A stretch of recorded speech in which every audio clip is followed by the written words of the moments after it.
The Great Hall of Athanar Prime was the largest structure ever built by any species in the known galaxy, and it floated in the cold silence between three dying stars, like a diamond caught in the hand of a god. 412 species sent their representatives here, and every single one of them believed they were the most important voice in the room. The Kraeth Dominion sat in the upper tiers, their scaled bodies towering over most other delegates, their golden eyes watching everything with the calm patience of predators who had never once been prey.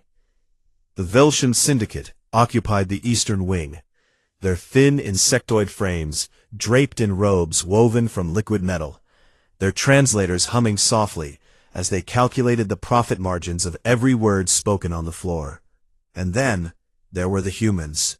Humanity's delegation sat near the back of the chamber, in a modest section reserved for minor species, the ones who had joined the galactic community recently and had not yet earned the right to sit closer to the center. Captain Lena Vasquez was their ambassador today, and she sat with her legs crossed and a calm expression on her face.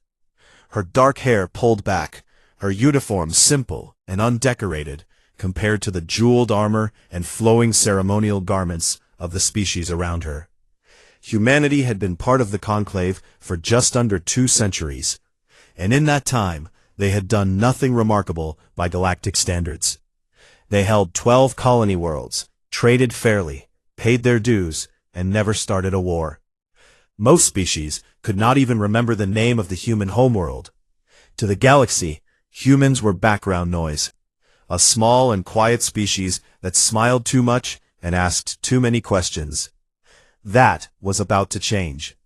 The session had been going on for hours, and the delegates were restless when the speaker of the conclave raised one of its 6 arms and called for silence. "Recognizes Elder Vorin Sol of the Draithi Remnant," the speaker announced in a voice that echoed through the vast chamber. A ripple of murmurs passed through the crowd. The Draithi were the oldest known species still alive, and Vorin Sol was the last of them, a being so ancient that his birth predated the formation of the conclave itself by thousands of years. He walked slowly to the central platform, his tall and thin body bent under the weight of ages, his pale skin glowing with a faint bioluminescence that pulsed like a heartbeat. 2 attendants helped him to the podium, and when he finally stood before the assembly, the hall fell quiet. Not out of respect, but out of curiosity. No one had heard the Draithi speak in decades. Vorin placed his long fingers on the edge of the podium and looked out across the sea of alien faces, with eyes that had seen civilizations rise and fall like tides. "I have watched this galaxy for a very long time," began, his voice thin but steady. "And I have seen empires that thought they were eternal turn to dust before my eyes. I have seen species that conquered 1,000 worlds forget how to grow food on one. I have seen the proud become the broken, and the broken become the proud." He paused, and his glowing skin flickered a deeper shade of blue. "But in all my years, across all the records of my people, stretching back 60,000 rotations of this galaxy, there is only one species that we ever feared." The silence in the chamber tightened.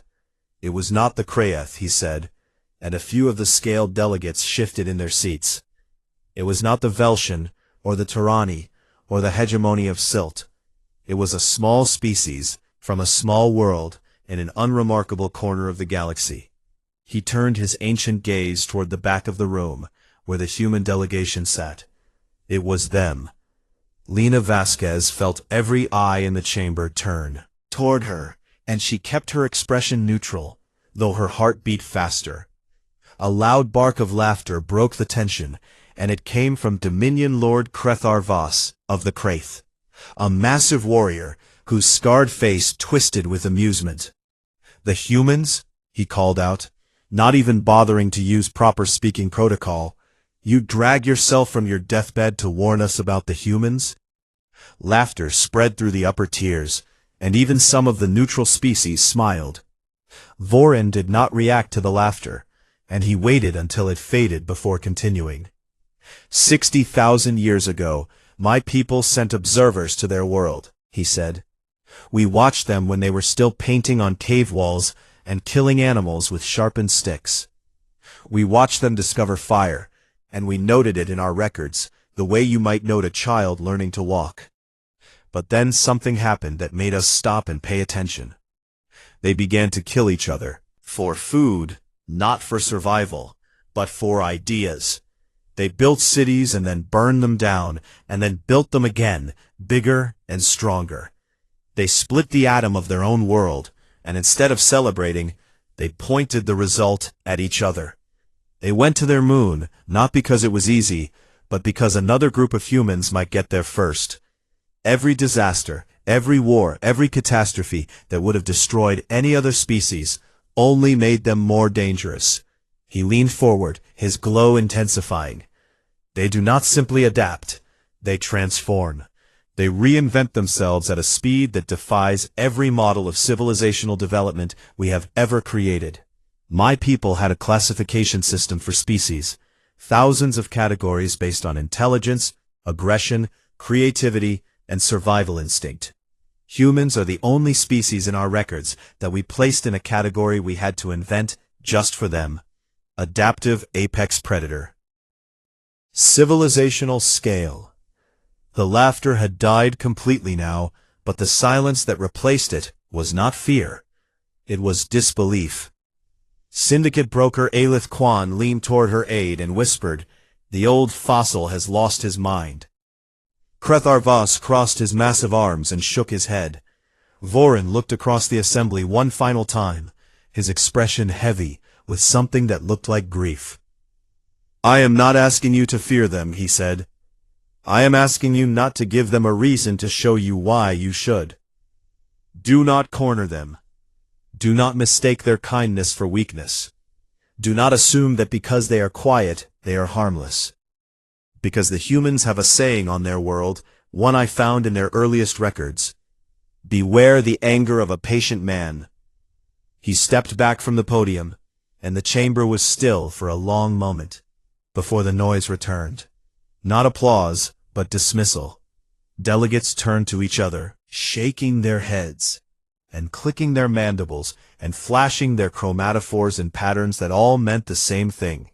The old elder had wasted their time. Krethar Voss stood and addressed the chamber without permission, his deep voice carrying easily. "The Kraith Dominion does not base policy on the ramblings of a dying species," he declared. "If the humans ever become a problem, we will handle them the way we handle all problems, quickly and permanently." A wave of agreement rolled through the upper tiers. Lena Vasquez rose from her seat and walked to the speaking platform, her boots clicking on the crystal floor. "On behalf of humanity, I want to thank Elder Vorin for his kind words," she said with a diplomatic smile. "But I assure this assembly that humanity has no interest in conflict with anyone. We are a peaceful species, and we intend to remain that way." The chamber relaxed, and the moment passed, and the session moved on to trade disputes and border negotiations. Later that evening, Elder Vorin walked slowly through the corridors of Athanar Prime, his single remaining attendant, a young Draithi named Ceres, at his side. "They did not listen," Ceres said quietly. "They never do," Vorin replied. "Do you truly believe the humans are that dangerous?" Ceres asked. Vorin stopped walking and turned to his attendant with eyes that held the weight of millennia.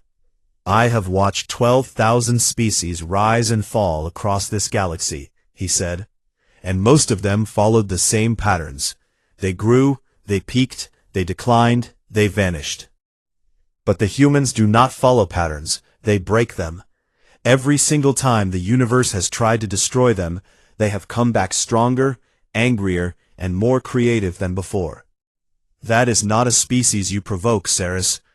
That is a species you pray never has a reason to turn its full attention on you." For a long time as they walked. "What will happen now?" he finally asked.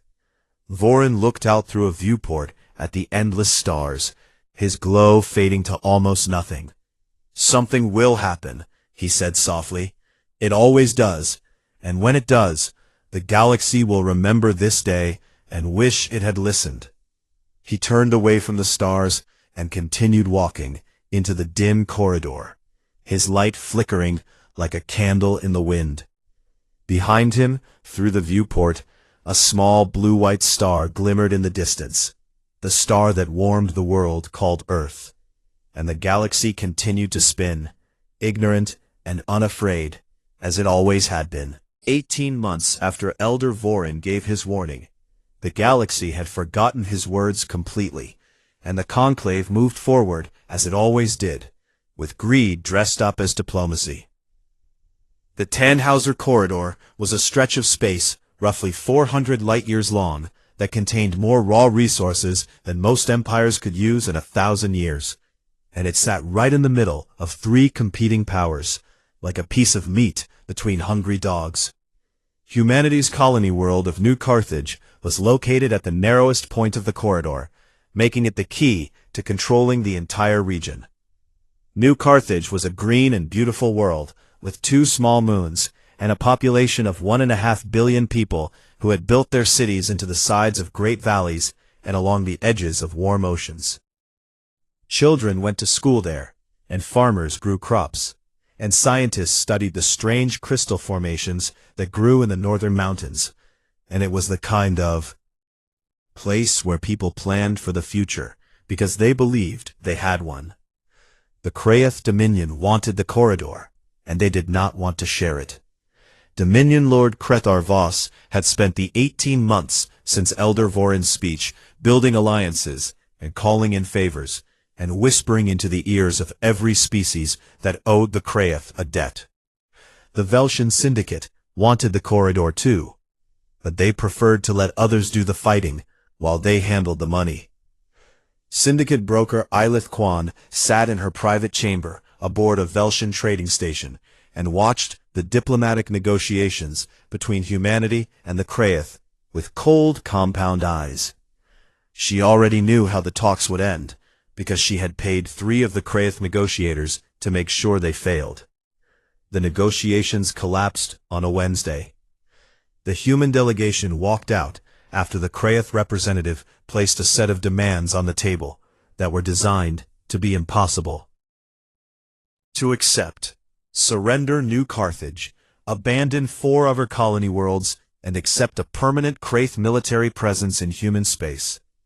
Captain Lena Vasquez sent an urgent message to Earth, warning that war was likely, and requesting that the Conclave intervene. The Conclave scheduled a discussion for the following month. They never got the chance to hold it. The attack came 3 weeks later, and it came from everywhere at once. 6 species had joined the Kraith coalition. Each one promised a piece of human territory in exchange for their ships and soldiers. The Velshan did not send warriors, because the Velshan never did, but their money bought the weapons, and their intelligence networks provided the targeting data. At 0 hour, fleets appeared in the skies above all 12 human colony worlds simultaneously. On New Carthage, a little girl named Priya was sitting on her father's shoulders, watching a sunset, when the sky split open and the first set of latches. Kraith warships descended through the atmosphere like falling mountains. Her father grabbed her and ran. They did not make it far. The Kraith did not use ground troops on New Carthage, because they did not intend to occupy it. They intended to destroy it. 3 planet cracker weapons fired in sequence, each one driving a lance of superheated plasma into the planet's core.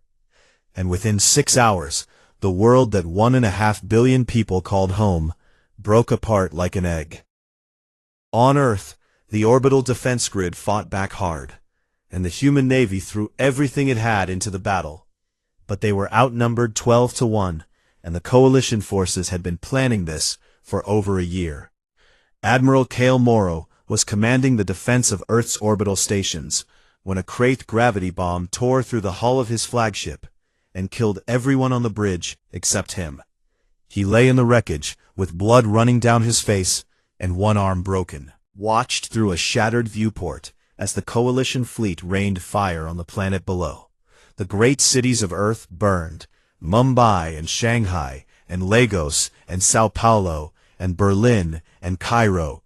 They burned one after another as orbital bombardment turned buildings to glass and rivers to steam.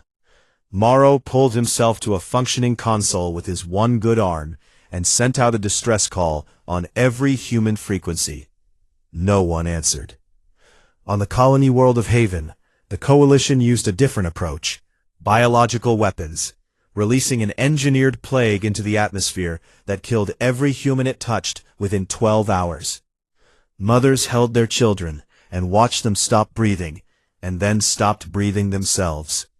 On the colony of Kepler's Rest, the Tyranni hegemony, one of the 6 Coalition species, deployed ground forces and went door to door.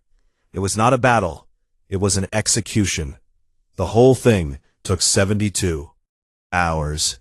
When it was over, 7 billion human beings were dead. 7 billion lives ended. Not because humanity had attacked anyone, not because humanity had threatened anyone, but because humanity was in the way. The conclave received the news and held an emergency session.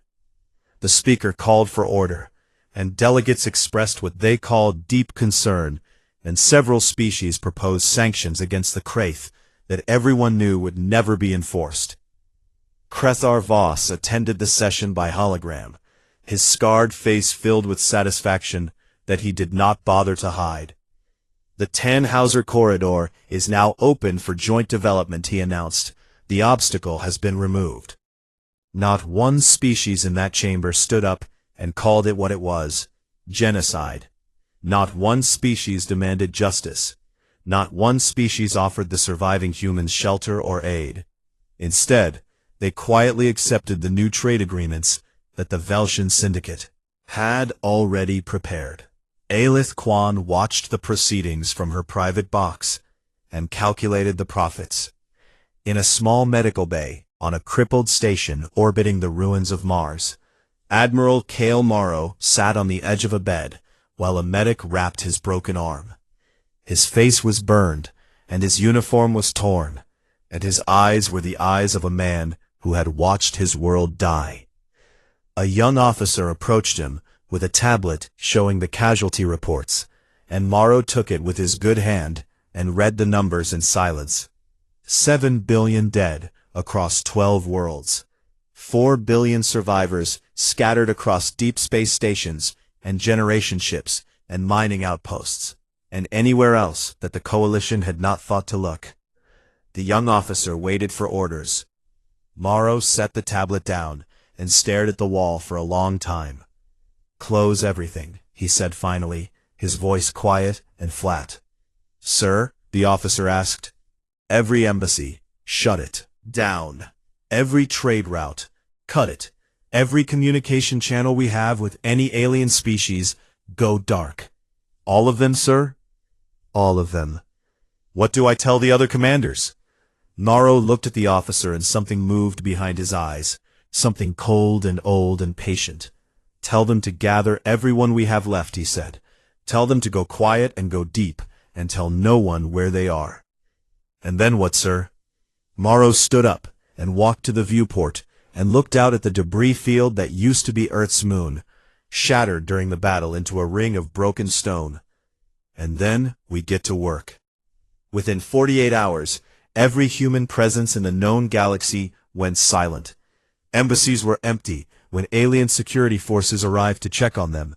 Trade ships never showed up at their scheduled ports.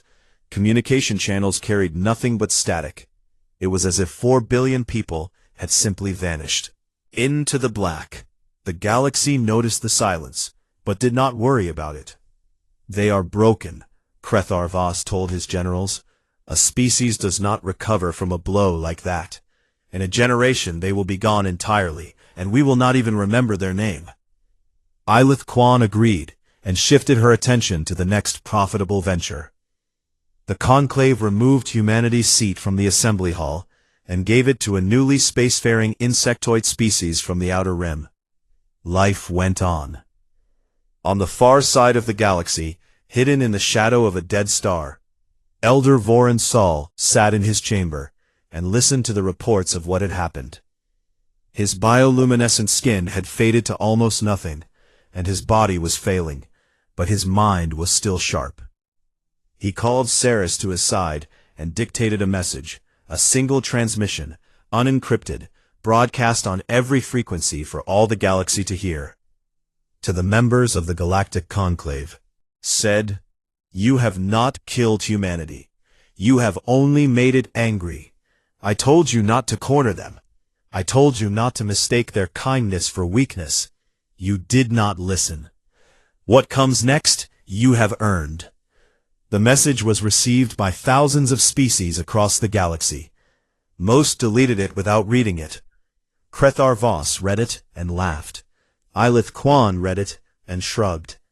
And somewhere in the deep black, in a hollowed-out asteroid that no star chart had ever recorded, Admiral Kale Morrow stood before a room full of survivors, soldiers and scientists and engineers and teachers and doctors and children who had lost everything.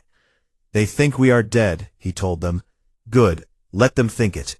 They think we are broken," he continued. "Even better." He looked across the faces in the room, faces marked by grief and rage and loss, and something else, something that burned like a star in the dark.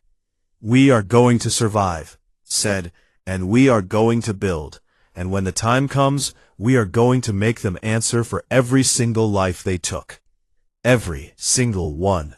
The room was silent, and then someone in the back began to clap, and then another, and another, until the sound filled the asteroid like a heartbeat. And the galaxy spun on, deaf and blind, and satisfied with itself, unaware that in the darkness between its stars, something was waking up. Something patient, something angry, something human. 3 years passed, and the galaxy moved on the way it always did, with short memories and long appetites. The Kraith Dominion absorbed every piece of human territory without resistance, and Krethar Voss was celebrated as the greatest military leader in Kraith history, a conqueror who had eliminated an entire species in less than a week. The Velshan Syndicate reported record profits for 3 consecutive cycles, and Ilith Quan was promoted to senior broker, the highest rank in the Syndicate's corporate hierarchy. Historians on dozens of worlds began writing about humanity in the past tense. The humans were a minor species of limited ambition, one Kraith scholar wrote. They serve as a useful example of what happens to civilizations that occupy territory beyond their ability to defend it. University students across the galaxy studied the fall of humanity the way they might study the extinction of any unremarkable creature. As a footnote, a curiosity, lesson about the natural order of things. But then the strange things started happening. It began small. A Kraith military supply convoy traveling through the former human sector reported that their navigation systems had glitched, sending 3 ships into an asteroid field and destroying them. The official report blamed faulty equipment. A month later, another convoy experienced the same problem in a different sector. Then another. Then another. Kraith engineers tore the navigation systems apart, looking for defects, but found nothing. The hardware was perfect, and the software showed no corruption, and yet the ships kept receiving coordinates that sent them into danger. On the Velshan homeworld, the Syndicate's central banking network experienced a series of tiny glitches, fractions of currency vanishing from accounts, amounts so small that no individual would notice, but large enough that when added up across billions of transactions they amounted to a staggering loss. Ilith Quan ordered an investigation, and her best analysts spent weeks combing through the data. They found nothing. The glitches continued. In the Outer Rim, intelligence operatives from the Kraith, the Velshan, and 4 other species began to disappear. Not die, disappear. They would be sent on routine missions to monitor the empty human sectors, and they would simply never return. No distress signals, no wreckage, no bodies, just silence. Deep space listening posts on the galactic rim began picking up transmissions, short bursts of data in no known language, using an encryption protocol that the best code breakers in the galaxy could not crack. The Kraith Military Intelligence Division spent 6 months trying to decode a single transmission. They failed. A senior Kraith intelligence officer named Dran Kell brought the findings to Krethar Voss and told him that something was operating in the deep black. Something organized, something sophisticated, something that should not exist. Voss dismissed him. "Ghosts do not send transmissions," Voss said. "You are chasing signals from dead equipment, drifting through dead space." With respect, Dominion Lord, dead equipment does not use encryption that surpasses our best technology. Then find better technology and crack it. I have real threats to deal with. Dran Kell left the meeting knowing that his commander was wrong, but unable to prove it. He was right to be worried. In the shadow of a rogue planet, 7,000 light-years from the nearest inhabited system, humanity was alive, and it was changing. The asteroid base that Admiral Cale Morrow had established 3 years ago had grown into a network of 17 hidden installations, spread across the darkest and most forgotten corners of the galaxy. They were built inside hollowed-out moons and dead comets and the cores of gas giants where no sensor could reach them.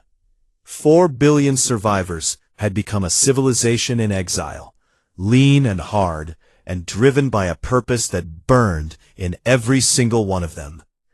Morrow had organized them with military precision, but he had not built an army. He had built a machine. Every human who could hold a tool was put to work. Engineers who had once designed civilian starships were now building weapons that the galaxy had never imagined. Scientists who had studied alien technology through trade agreements were now reverse engineering every piece of it and improving it. Humanity had always been good at learning from others, and they had spent 2 centuries as a minor species, watching and studying and quietly absorbing the knowledge of 400 alien civilizations. Now, they were putting all of that knowledge together in ways that no single species ever had. The gravity lance was the first breakthrough, a weapon that could create a focused gravitational singularity inside a target, tearing it apart from within, making armor and shields completely useless. The quantum disruption warhead came next, a device that destabilized the atomic bonds of any matter it contacted, turning solid metal into dust in seconds. The nanoswarm infiltrators were perhaps the most terrifying. Clouds of microscopic machines that could enter any system through the smallest crack and rewrite its programming from the inside. That was what had been happening to the Kraith navigation systems. That was what had been eating the Velshan currency. The humans had been testing their weapons for months, using the galaxy itself as their laboratory, and no one had even come close to figuring it out. But the most ambitious project was something that Morrow kept in a separate facility, guarded by his most trusted people, known only by its code name, the Requiem Engine. When his officers asked what it was, they would find out when the time came. Beyond technology, Morrow had done something that would have shocked the Conclave even more than the weapons. He had built alliances. Dozens of minor species across the galaxy had been living under the boot of the Kraith Dominion and the Velshan Syndicate for centuries. Small civilizations that were taxed and exploited and ignored by the galactic powers. Humanity had always been kind to these species during its time in the Conclave. Small acts of generosity, fair trades, shared technology, a willingness to listen when no one else would. Now those small acts were paying back 1,000-fold. The Mirathi, a species of aquatic beings whose ocean world was being drained by Velshan mining operations, smuggled intelligence reports to human operatives. The Fenari, tiny feathered people whose homeworld had been turned into a Kraith military depot, provided detailed maps of Dominion fleet movements. The Okari, Silicon-based beings, who lived in the deep crust of volcanic worlds, offered their planets as staging grounds. Places so hostile that no Kraith patrol would ever think to search them. One by one in secret, a coalition of the Forgotten was forming around humanity like a fist closing in the dark. Morrow met with the leaders of each allied species personally, and every meeting ended the same way. They asked what humanity wanted in return, and Morrow gave them the same answer every time. "We want you to be free. That is what we want in return. When this is over, you will owe us nothing." They believed him, because in 2 centuries of galactic participation, humanity had never once broken a promise. On Ethanar Prime, Elder Vorin Sa lay in his bed, his body failing, his glow reduced to the faintest flicker. Sarah sat beside him and read him the galactic news, trade reports and political gossip, and the latest debate about mining rights in the Tannhauser corridor. Vorin listened with his eyes closed and said nothing. Then one evening, Saris entered the Elder's chamber and found that he was not alone. A woman sat in a chair beside Vorin's bed. A human woman dressed entirely in black, with no insignia, no rank markings, no identification of any kind. Saris reached for his communicator, but Vorin raised a frail hand and shook his head. "She is a friend, Saris," the Elder said softly. The woman looked at Saris with dark, steady eyes, and then turned back to Vorin. "We came to thank you," she said, "for what you did 3 years ago, for standing up in that chamber and speaking for us when no one else would." Vorin's skin flickered with a faint blue light, the Drathi equivalent of a sad smile. "They did not listen," he whispered. "No," the woman agreed. "They did not. But you heard me. We heard every word, and we will not forget." She leaned closer and spoke quietly. "Elder Vorin, I need you to leave Ethanar Prime, you and Saris. Leave within the week, and go somewhere far from the center of things." Vorin opened his ancient eyes and looked at her. "It is beginning then," he said. "Soon," she replied. "Will it be terrible?" The woman paused, and something crossed her face. Not joy, not rage, but the heavy weight of someone who had already counted the cost of what was coming. "It will be precise," she said. "We are not going to become what they are, but we are going to make sure the galaxy never forgets what they did. Every life they took will be answered for. Every single one." Vorin reached out and took her hand. His long, thin fingers wrapped around her smaller ones. "I wish I could see it," he said. "You already saw it," she told him. "You saw it before anyone else did. You saw what we were before we even knew it ourselves." She stood and moved toward their door. "Leave soon, Elder, please." And then she was gone as silently as she had arrived, slipping into the corridors of Ethanar Prime like a shadow returning to the dark. Saris stared at the empty chair. "Who was that?" he asked. "The future," Vorin said quietly. "We should leave," Saris said. "Yes," the Elder agreed, "we should." Across the galaxy in the hidden places between the stars, 4 billion humans worked and built and trained and waited. They had spent 3 years in the dark. They had mourned 7 billion dead. They had turned their grief into fuel, and their rage into focus, and their patience into the most dangerous weapon of all.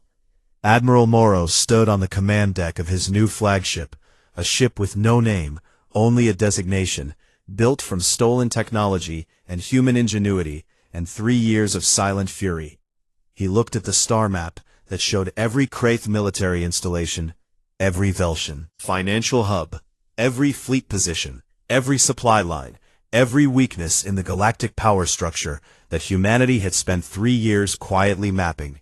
"How much longer?" his second-in-command asked. Morrow studied the map and the light of 600 star systems reflected in his eyes. "Not long," he said. "They think we are dead. They are about to find out how wrong they are." And somewhere in the deep black, a signal went out, short and encrypted and impossible to decode, reaching every hidden human base, every allied species, every sleeper agent placed in every corner of the galaxy. One word. One word that 4 billion people had been waiting 3 years to hear. It began on a Tuesday. Not because Tuesday held any special meaning, but because humanity had learned long ago that the best time to strike was when no one was expecting anything to happen at all. There was no declaration of war. There was no ultimatum broadcast across the galaxy. There was no demand for surrender or call for negotiation. There was only silence, and then there was fire. In 600 star systems simultaneously, the galaxy learned that humanity was not dead. The Kraith Dominion's home fleet was stationed in orbit around their throne world of Kareth Prime. 2,000 warships arranged in a defensive sphere that the Kraith considered impenetrable. They were wrong. At exactly the same moment across every time zone in the galaxy, ships appeared inside the Kraith defensive perimeter. Not approaching from outside, not dropping out of faster-than-light travel at a distance, but materializing inside the formation as if they had always been there. The Kraith had no name for these ships, so the humans gave them one: Revenants. They were painted black and carried no running lights, and their hulls were coated in a material that absorbed every form of sensor radiation known to galactic science.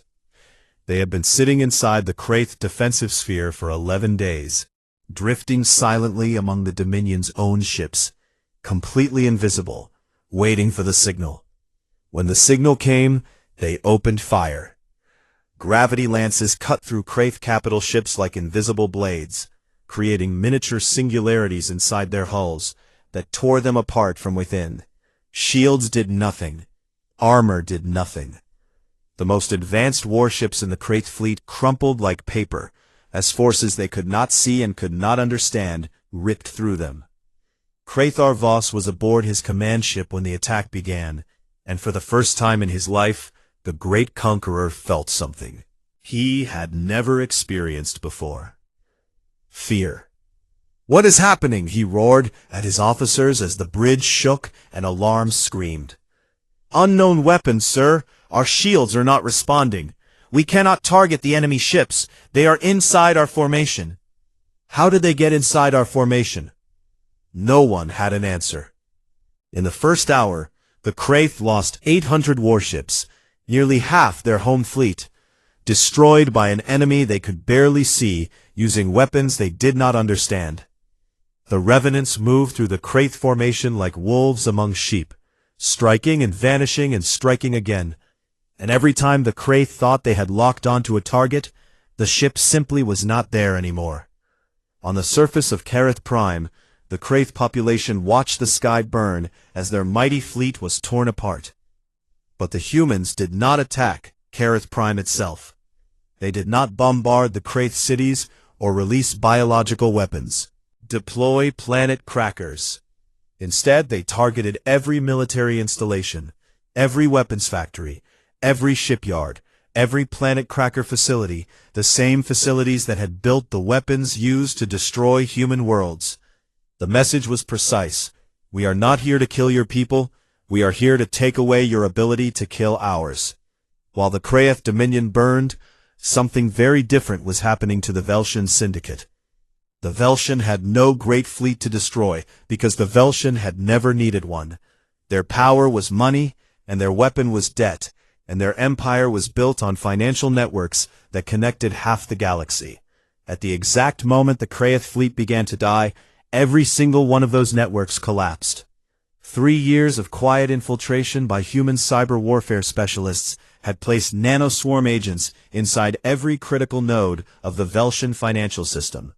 Microscopic machines that had been dormant for months, slowly mapping the architecture of the most complex banking system in the galaxy, waiting for a single command. The command came, and the nanoswarms activated, and in a single afternoon, the Velshan Syndicate ceased to exist as an economic power.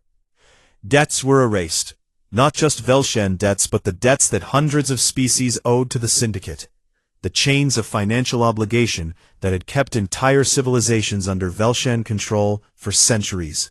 Overnight, species that had been economic slaves woke up free, and they knew exactly who had freed them. Eilith Kwan was in her private office when the collapse began, and she watched her screens fill with red, as trillions of units of currency simply vanished. "This is impossible," she said to her aide. "No species has the capability to do this." "Broker Kwan, the entire network is compromised. We are receiving reports from every sector. It is all gone." "What do you mean, all gone?" "All of it. Every account, every contract, every debt record, erased."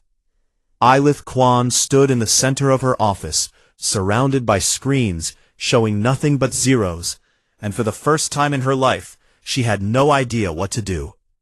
Each of the 6 species that had participated in the attack on humanity received a tailored response. The Kraith lost their military. The Velshan lost their wealth. The Turani hegemony, whose ground forces had gone door to door on Kepler's Rest, executing civilians, received the full force of humanity's rage. Human Marines landed on the Turani military command world and dismantled their entire command structure in 9 hours, not by killing everyone, but by capturing every general, every admiral, every officer above the rank of captain, and placing them in custody. They would face trial, a concept the galaxy had never applied to war before, but one that humanity insisted upon. The 3 remaining coalition species, the Drenari, the Salthi, and the Vox Collective, had played smaller roles in the attack, contributing ships and logistics, but not committing the worst atrocities. They received a different kind of reckoning. A single human ambassador appeared on each of their homeworlds, unarmed, unescorted, dressed in simple black.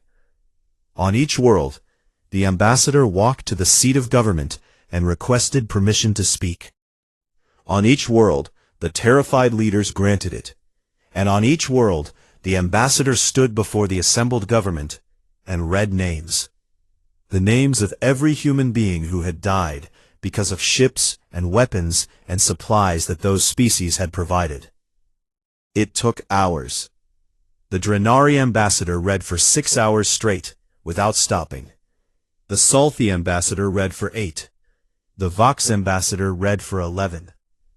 When they finished, they closed their books and looked at the leaders before them and spoke the same words.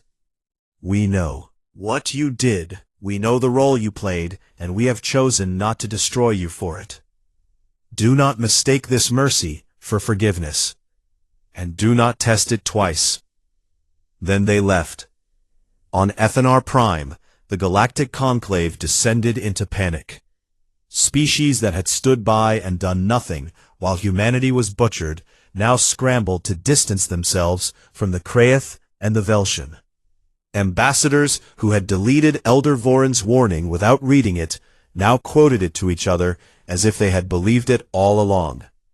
Emergency sessions ran around the clock, with delegates shouting over each other, demanding assurances that they would not be next. In the middle of the chaos, every screen in the chamber went dark, and a single transmission overrode every communication system on the station. Admiral Kale Morrow appeared on screen, older now, scarred, with white hair that had been black 3 years ago, and eyes that had seen too much. Calmly, and his voice carried the quiet authority of a man who did not need to shout. 3 years ago, a coalition of 6 species attacked 12 human worlds without provocation, and killed 7 billion people. Men, women, children, burned alive, poisoned, executed in their homes. The Galactic Conclave did nothing.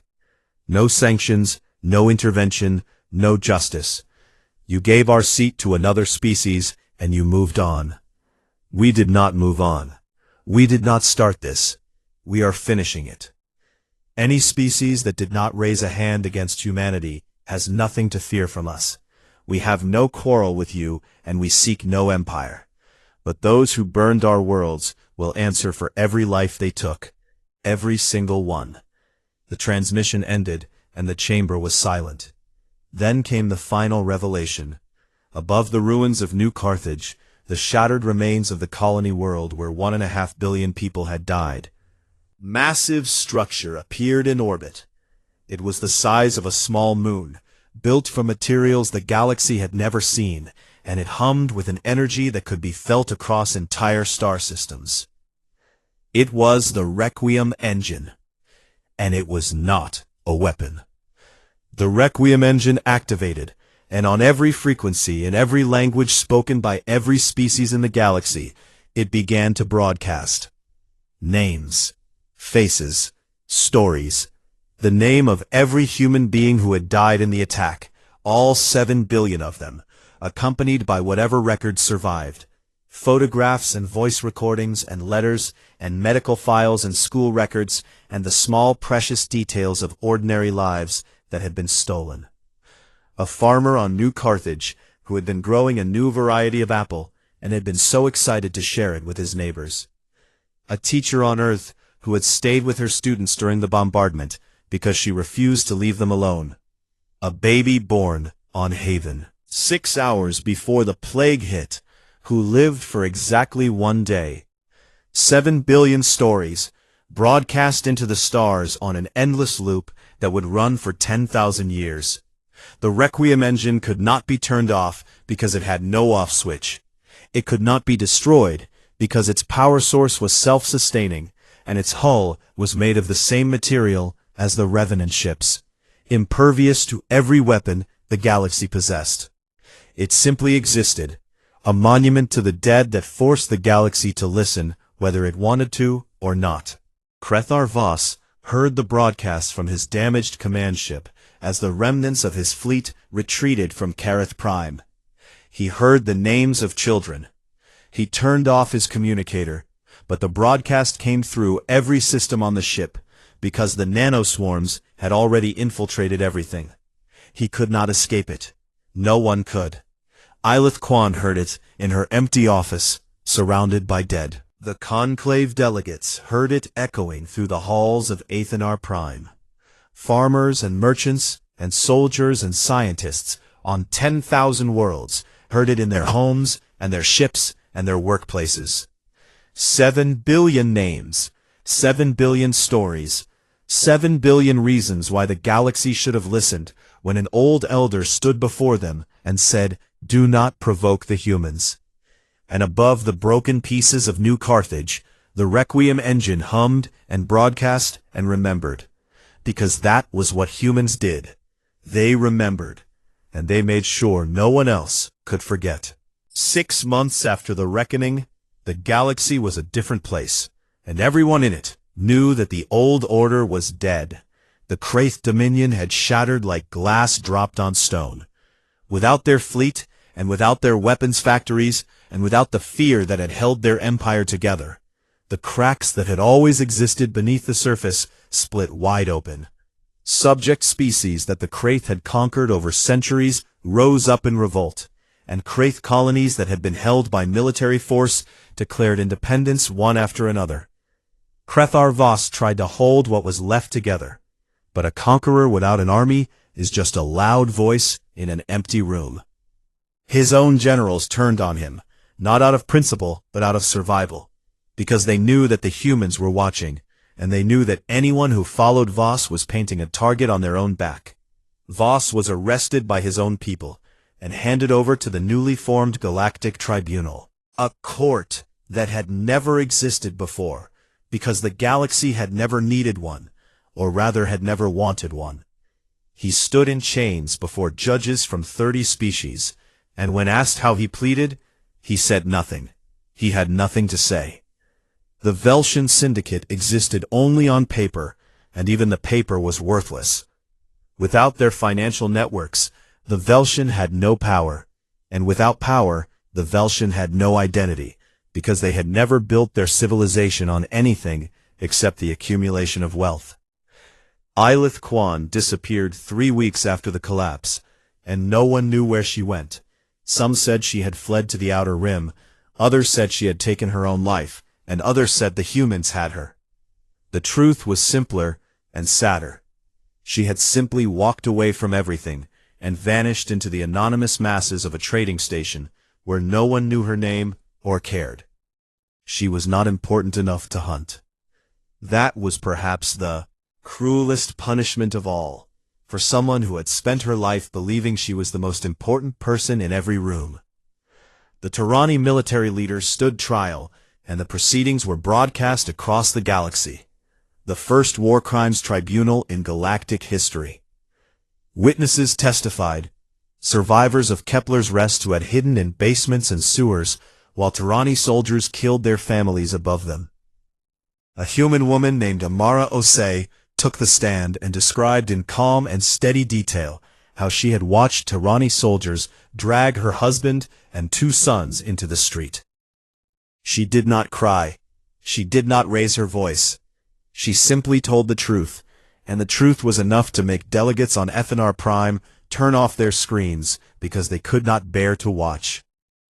The Turani commanders were convicted and sentenced to imprisonment on a barren moon, where they would spend the rest of their lives listening to the Requiem engine's broadcast. Would hear the names of the people they had killed every hour of every day for as long as they lived.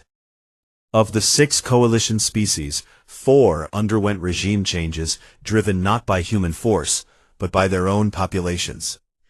Citizens who had cheered the attack on humanity 3 years ago now marched in the streets demanding accountability because the Requiem engine had made it impossible to pretend the dead were just numbers.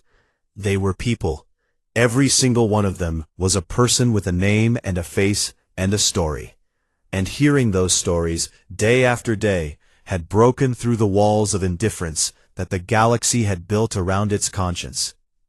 The remaining 2 coalition species, the Drenari and the Vox Collective, were reduced to pre-spaceflight status by unanimous vote of the reformed conclave.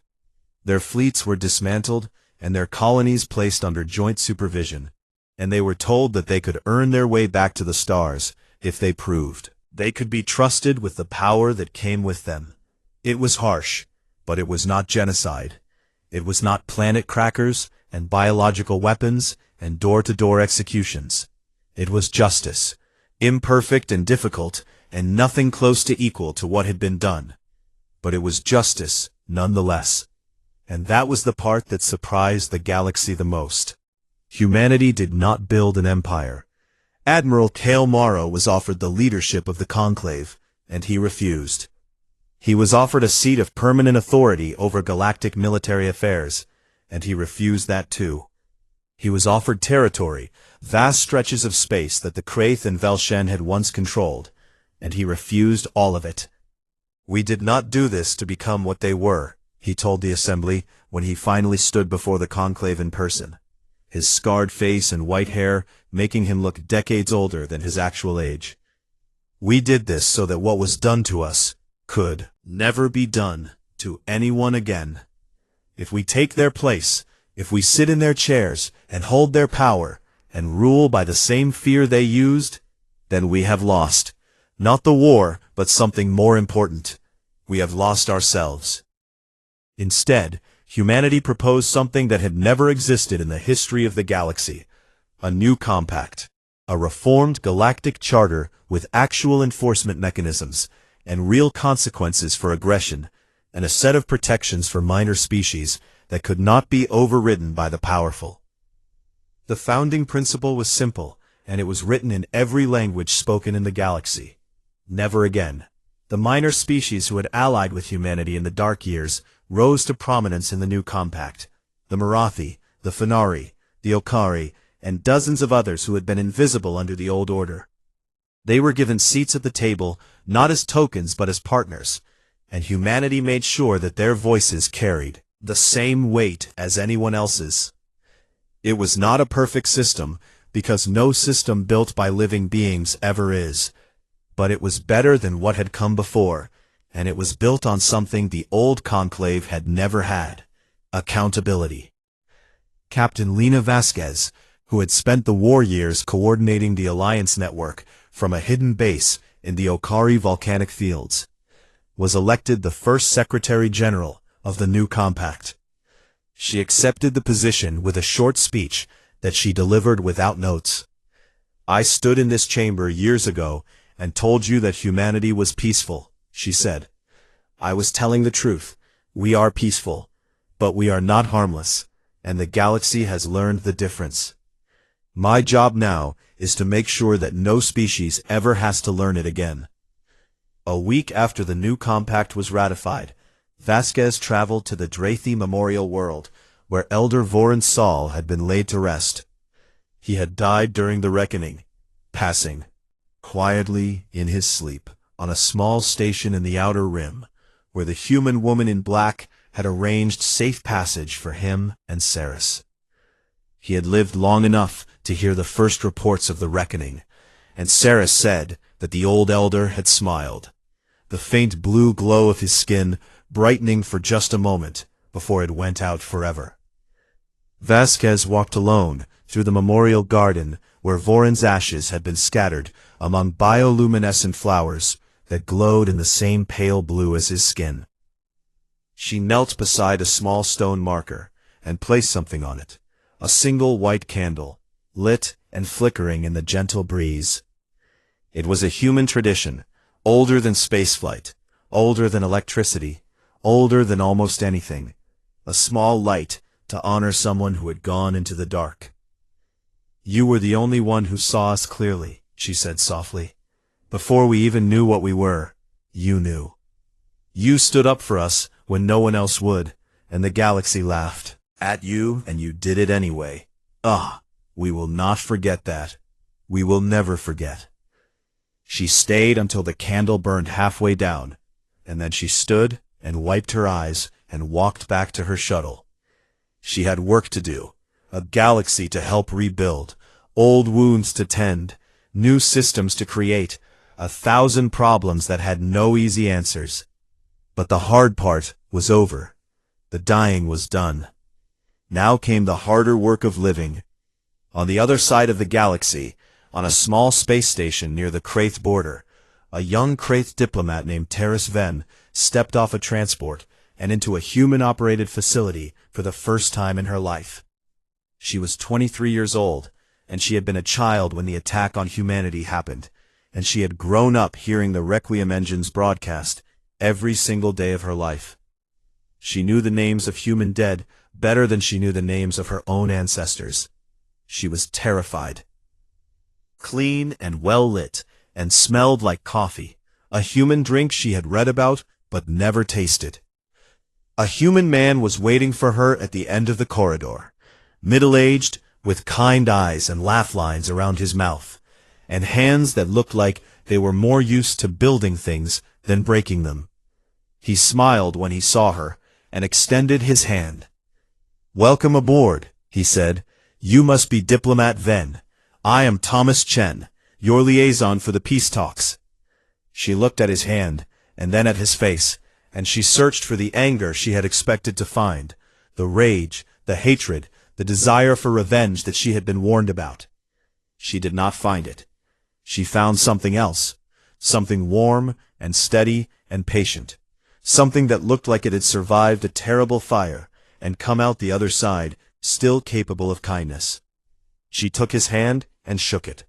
"I want you to know," she said, her voice tight with emotion, "that I am sorry for what my people did.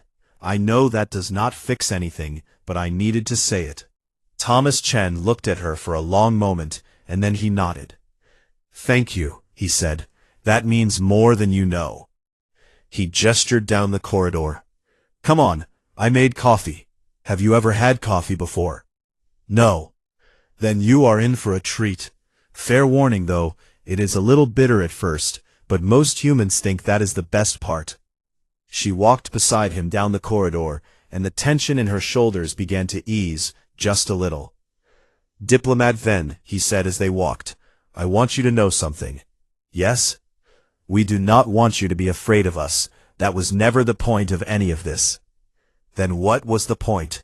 He stopped and looked at her with those kind, tired, ancient eyes. "We want you to be better than the ones who came before you," he said. "That is all we have ever wanted from anyone, ourselves." She looked at him, and for the first time since she had stepped off the transport, she believed that maybe, just maybe, the future could be different from the past. They walked together toward the conference room, and behind them, Through the station's viewport, the stars stretched out in every direction, vast and cold and beautiful. And somewhere among them, orbiting the broken remains of the world called New Carthage, the Requiem engine continued its endless broadcast. 7 billion names carried on waves of light into the infinite dark. A reminder, a memorial, a promise. The galaxy had ignored the warning. The galaxy had looked away while the innocent burned. The galaxy would never look away again, because now the galaxy remembered. And humanity, patient, stubborn, furious, compassionate, unbreakable humanity, would make sure it never forgot.